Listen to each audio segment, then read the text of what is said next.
할렐루야. 유튜브를 통해서 말씀을 청취하는 모든 분들에게 주의 평강이 함께 하시기를 예수님의 이름으로 축원합니다. 오늘은 영적 성숙으로 나아가는 삶 12번째 시간입니다. 제목은 육체의 소욕에서 떠나라. 본문은 갈라디아서 5장 17절과 에베소서 4장 31절의 말씀을 증거하겠습니다.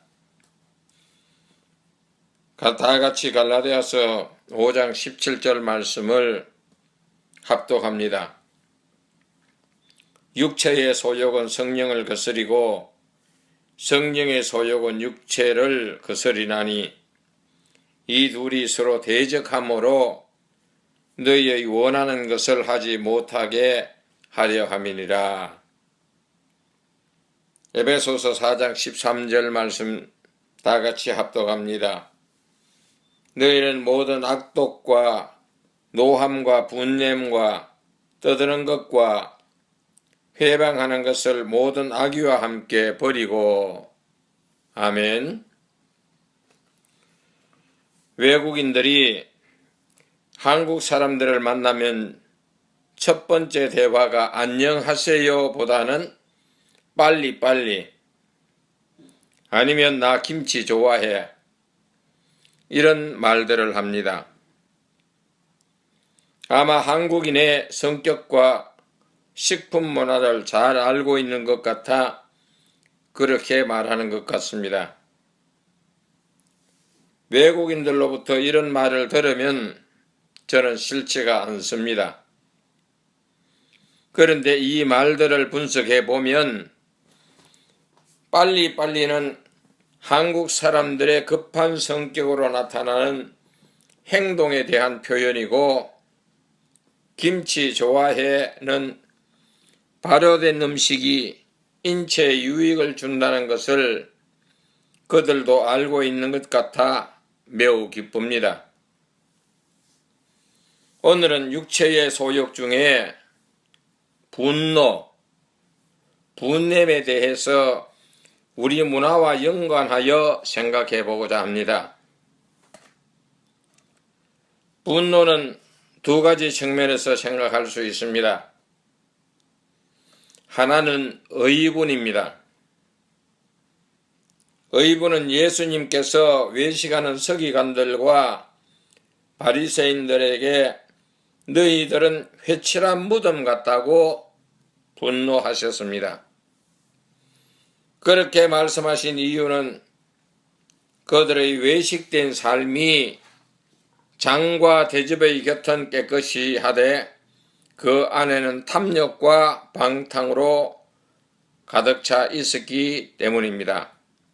참고로 마태복음 23장 25절의 말씀을 참고하시면 되겠습니다. 그들의 이정적인 삶의 모습을 보시고 분노하신 것입니다. 영적 성숙의 삶이란 잔과 대접의 안을 깨끗하게 하였다면 잔과 대접의 외적인 부분도 성령님의 인도에 따라 말씀대로 살아가야 하는 것입니다. 다른 하나는 죄와 관련된 부분입니다. 바울은 모든 악독과 노함과 분냄과 떠드는 것과 회방하는 것을 모든 악의와 함께 버리라고 하였습니다.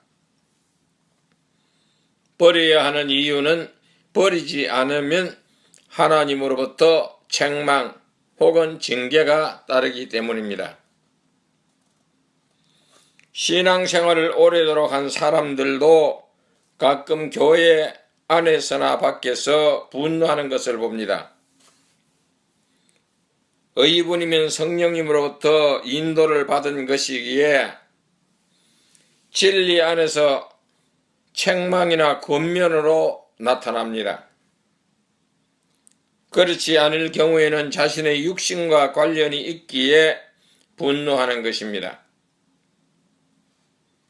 대개의 경우 자존심의 손상, 명예에 손상을 입을 경우 크게 분노하게 됩니다. 그리고 이 분노는 하나님의 능력으로 다스려져야 하는데 육신의 감정은 하나님의 도움받기를 거절하기 때문에 분노하게 되고 말하는 것이 다른 사람들에게 깊은 상처를 남기게 됩니다. 분노는 하나님의 말씀으로 숙성되어져야 합니다. 마치 김장을 하고 나면 어느 정도의 시간이 지나야 숙성된 김치를 먹을 수 있습니다. 김장을 하게 되면 배추가 소금에 잘 절여져야 하고 양념이 골고루 묻혀져서 어느 정도의 시간이 지나야 숙성된 김치를 먹을 수 있습니다. 마찬가지로 분노도 하나님의 말씀으로 잘 다스려져서 육신의 생각과 행동이 그리스도의 사람으로 바뀌어서 상대에게 상처 대신 사랑을 전해주는 영적으로 성숙한 사람으로 변하여야 성장했다고 할 수 있습니다. 외진 곳에 가서 혼자 생활을 하면 분노가 일어나지를 않습니다. 다른 사람들과 함께 생활하기 때문에 나의 단점이 다른 사람들에게 노출이 되고 그들의 단점도 나에게 노출이 되는 것입니다. 문제는 서로의 단점을 하나님의 말씀으로 어떻게 승화를 시키느냐 하는 것입니다. 예수님께서는 사람과의 관계에서 분노가 일어날 수 있는 부분에 대해 말씀하시기를 어찌하여 형제의 눈 속에 있는 티는 보고 내 눈 속에 있는 들보는 깨닫지 못하느냐. 보라, 내 눈 속에 들보가 있는데 어찌하여 형제에게 말하기를 나로 너희 눈 속에 있는 티를 빼게 하라 하겠느냐. 외식하는 자여 먼저 내 눈 속에서 들보를 빼어라. 그 후에야 밝히 보고 형제의 눈 속에서 티를 빼리라고 하셨습니다. 마태복음 7장 3절에서 5절에 있는 말씀입니다. 분노가 일어났을 때 분노를 치유할 수 있는 방법으로는 상대가 나에게 과격한 말이나 자존심 상하는 말을 했을지라도 빨리빨리 행동을 취하지 말라는 것입니다. 김치를 숙성시키는 데에는 어느 정도의 시간이 필요합니다. 그 시간을 그리스도인들은 성령님의 인도함을 받는 시간입니다. 다시 말하면 하나님과 교제를 갖는 시간입니다. 그리고 나에게도 티가 있다는 사실을 인정합시다. 사람이 신이 아닌 이상 허물과 티는 있기 마련입니다. 상대가 나의 허물과 티를 지적하는 것에 우리는 감사를 합시다.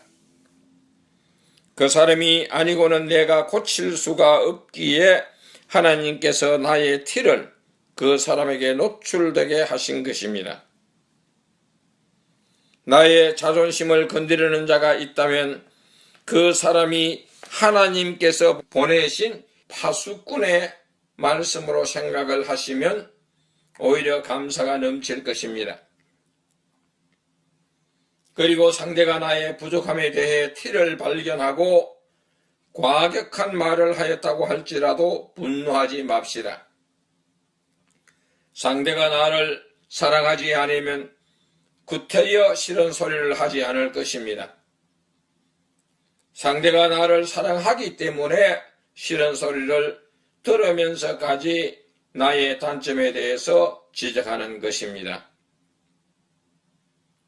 바울은 우리가 이웃과 사이에서 서로 인자하게 하며 불쌍히 여기며 서로 용서하기를 하나님이 그리스도 안에서 너희를 용서하심 같이 하라고 하였습니다.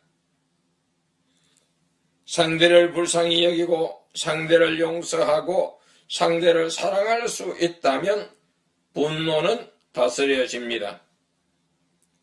미련한 자와 슬기로운 자의 차이는 분노를 대처하는 능력에 있습니다. 미련한 자는 분노를 당장에 나타내지만 슬기로운 자는 수욕을 참습니다. 말씀을 마치겠습니다.